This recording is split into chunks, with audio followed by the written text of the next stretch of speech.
damn zebra. Alright, I'm gonna try to run through this as quick as possible. Basically, I was taking the decking out, the plywood, cushion board floor, and all that, the boxes you sit on, live well, all that. It's just Phillip head screws. Just be really careful with them. Don't strip them out. Use the right size bit. All right, and then after that, you got to go ahead and you got to take a drill bit, depending on size. The rivets vary on different size boats. Drill out the rivets to get to where you need to go, and then after that, you got to pop them little caps off. And then after that, you got to get down to the transom and you got to cut the water well out. That's what I call it. I don't know what it's called. Cut that out to replace your transom board.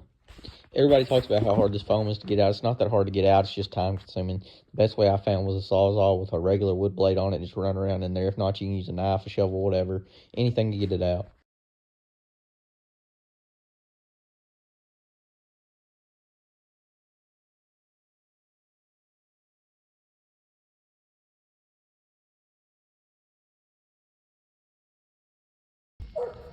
Them two right there. Just go on down there. Cut this weld right here. Cut this weld. And I think we're going to be able to lift the whole thing up off the back there, hopefully. I don't know. A little trial and error. We're going to see how she goes.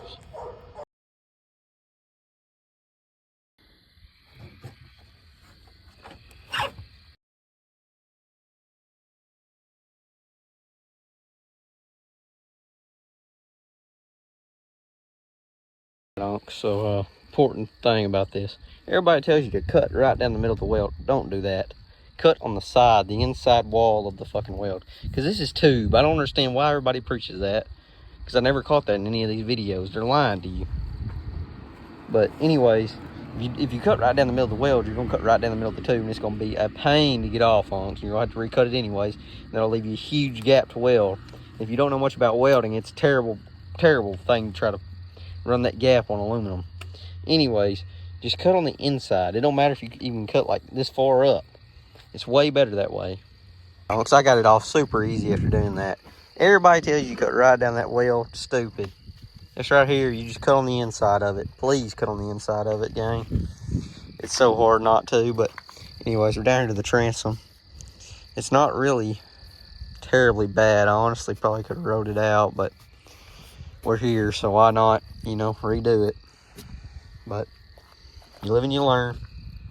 But this is a great piece of advice for y'all, so y'all don't have to try to patch up sloppy gaps with an aluminum MIG gun, one of the hardest tasks known to mankind. But hey, we got it done. Excuse the dogs, but right here, this whole little pipe thing I was talking about yesterday, but right now I'm going to take this little piece of transom out. It's just soft. Maybe been able to do something with it, I don't know. Don't give me peace of mind. I don't like having peace of mind with a big motor on a boat. So we're going to change it. Glad for not filming, I'm going to be honest with y'all. It's been so busy in life. Just forgot. Anyways, got all the transom and everything took out. Started fabbing it up. Finna take some pictures of what that looks like. But, just building her up to work. Because I'm going to have a pretty good size motor on. Maybe, luckily, if everything goes perfect, 40 horsepower Johnson 2-stroke. Thing should rip 1542. Gutted, no weight in it. Besides this foam back here, it should rip. Anyways, she's still under the knife. Let me take some pics of all that in action. So, that piece right there, transom side, just there to, keep water from going in. I got a phone call, got interrupted. Basically, the transom side's right there, just keep water from going up in there.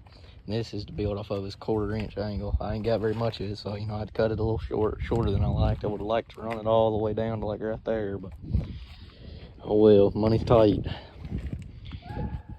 Anyways, put this in the back right there to give us something to tie down onto. We're just gonna run strips forward and backwards.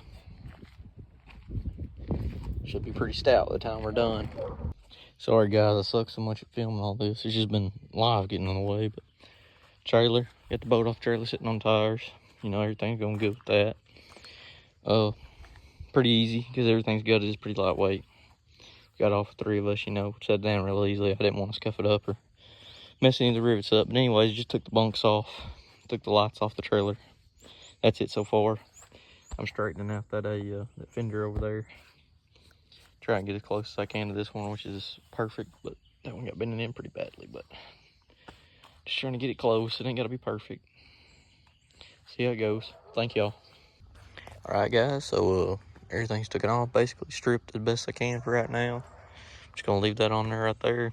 The winch and roller up there in the front, took the chain off, cleared out all the wasp nests, all the debris as best I could. Gonna take a wire wheel to it, just try to clean it up as best we can. Wash it, and then let it dry till tomorrow. Then get after it with some primer. See how it goes.